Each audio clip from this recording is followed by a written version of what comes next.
ব্রহ্মা তাই ছাড়া আর কেউ নাই। ভগীরথ কয় ঠাকুর আমার আর ভজন সাধন করার মতো ক্ষমতা না। কতকাল করলাম ভোলানাথের আরাধনা, ভোলানাথ পাঠাইয়ে দিল ব্রহ্মার সাধনা। আর কতকাল করলাম ঠাকুর ব্রহ্মার সাধন, ব্রহ্মা সন্তুষ্ট হয়ে পাঠাইয়ে দিল তোমারও ভবন।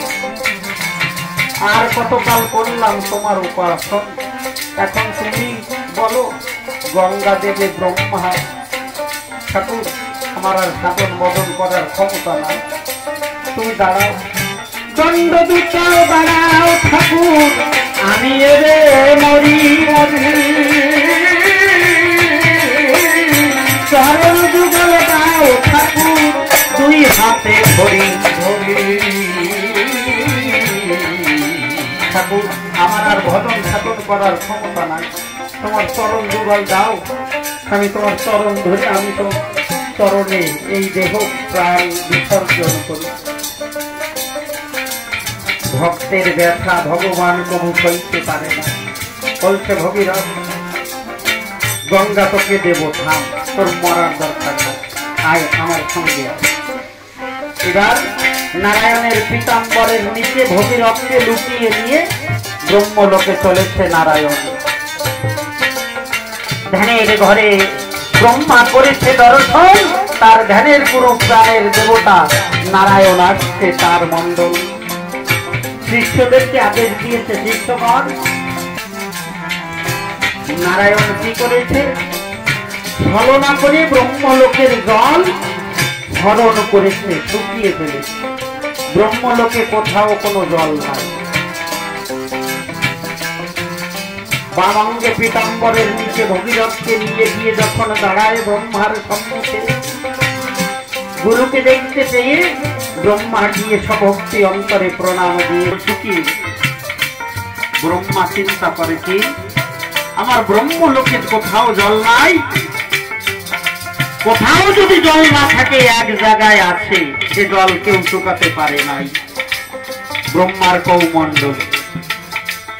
এবার কৌমণ্ডলের জল নিয়ে যেই ঢেলে দিয়েছে নারায়ণের চরণে, নারায়ণ পীতাম্বর হতে ভগীরথকে বের করে দিয়েছে, আর জল গিয়ে পড়েছে ভগীরথের পায়। অমনি নারায়ণ ডাক দিয়ে কয় ভগীরথ যে জল পড়েছে তোর পায়, এই ধারা নিয়ে গেলে তোর বংশের মুক্তি হয়ে যায়, নিয়ে যা। ভগীরথ ভক্ত শক্ত কম না, এত উপাসনা করে সবার দেখা পেয়েছে যে যেমন তেমন ভক্ত নাচে। ধারার ভিতর গঙ্গা নাই, কেমনে পাবো তাকে, গঙ্গা মাকে দাও ঠাকুর, দেশে নিয়ে যাই আগে আগে।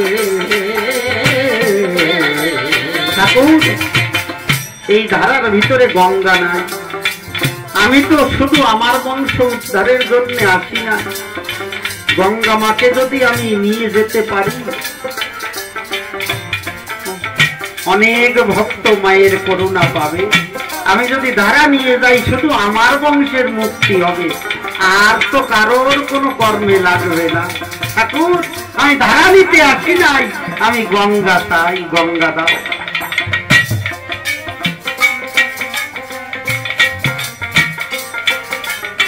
এবার গঙ্গার কথা যেই বলে চেয়েছে ভগীরথ, গঙ্গা মা বুঝে গেছে আমাকে যেতে হবে, নারায়ণ যদি আদেশ দেয় আমার তো যাওয়াই লাগবে। আকাশবাণী করে ডাক দিয়ে বলছে ঠাকুর তুমি আমাকে মর্তে যেতে বলো না, মর্তবাসী যত অনাচার পাপ তাপ সব আমাকে ধ্বংস করবে আর সবাই পবিত্র হয়ে যাবে। ঠাকুর আমাকে মর্তে যেতে বলো না। নারায়ণ বলছে ওমা গঙ্গে তোকে তো মর্তে যেতেই হবে, কিন্তু আমি কথা দিলাম তোকে যেমন পাপীরা পাপ তাপ ধৌত করবে, তেমন সাধু বৈষ্ণব তোর জলে অবগাহন করবে, গঙ্গা স্নান হবে। পুণ্য লগ্নে সুযুক্তি বিধানে অসংখ্য ভক্ত তোর জলে স্নান করতে আসবে, তার ভিতরে সাধু বৈষ্ণবও থাকবে। সাধু বৈষ্ণবের পরর যেদিন তুই পাবি, তোর যতই পাপ ধ্বংস করুক না কেন,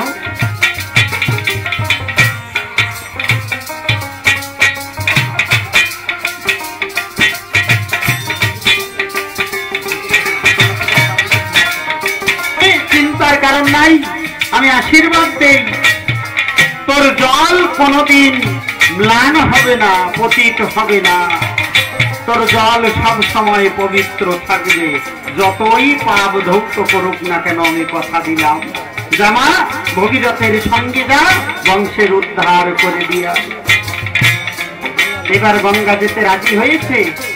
ভগীরথ বারে বারে কইছে, ঠাকুর আমি এমনিতে গঙ্গা নিয়ে যাব না, গঙ্গা এবারে প্রতিজ্ঞা করুক ছুঁয়ে তোমার পা,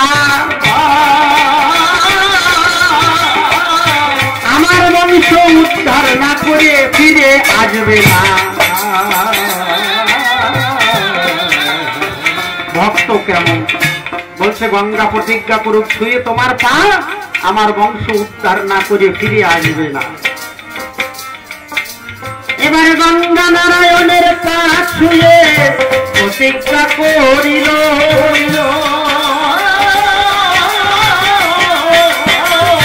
বংশ উদ্ধার না করিয়া ফিরে আসব না কহিল।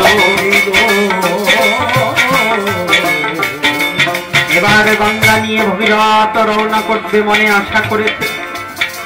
অমনি গঙ্গা না ভগীরথের কাছে কইছে, বাবা ভগীরথ আমাকে নিয়ে যাবে, আমি তোর সঙ্গে যাব, কিন্তু আমি এই সর্প হতে মরতে যদি সরাসরি পড়ি, পৃথিবী আমার গতি রোধ করতে পারবে না, পৃথিবী বিনষ্ট হয়ে যাবে, আমার গতি রোধ করবে কে?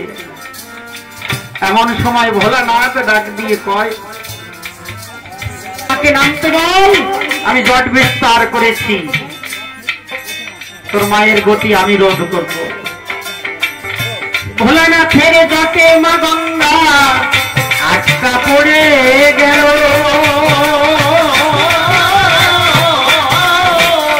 বের হইতে চাইল জট কতবার হলো, গঙ্গা যত বের হতে চায় জট তত ধায়, বের হইতে গঙ্গা মাতা পথ নাহি পায়। গঙ্গা যত বের হতে চাচ্ছে জট কত বড় হচ্ছে, আর বেরোতে পারছে না। এই যে ভোলানাথের জট, এই যে কত জট বসে রয়েছে, সব কথা রামায়ণী আসলে খুলে বলা যায় না, তাই বুঝে নেবেন অল্পের মাধ্যমে। গঙ্গা যত বের হচ্ছে জট তত ধাবিত হচ্ছে, যতবার গঙ্গা বেরোচ্ছে ততবার জট বাড়ছে। এই একটা জট, এই একটা জট, ওই একটা জট, ওই একটা জট, পথ পাচ্ছে না। এবার গঙ্গা না বলছে, ভগীরথ জটের আরাধনা কর বাবা, আমি তো বেরোতে পথ পাই না।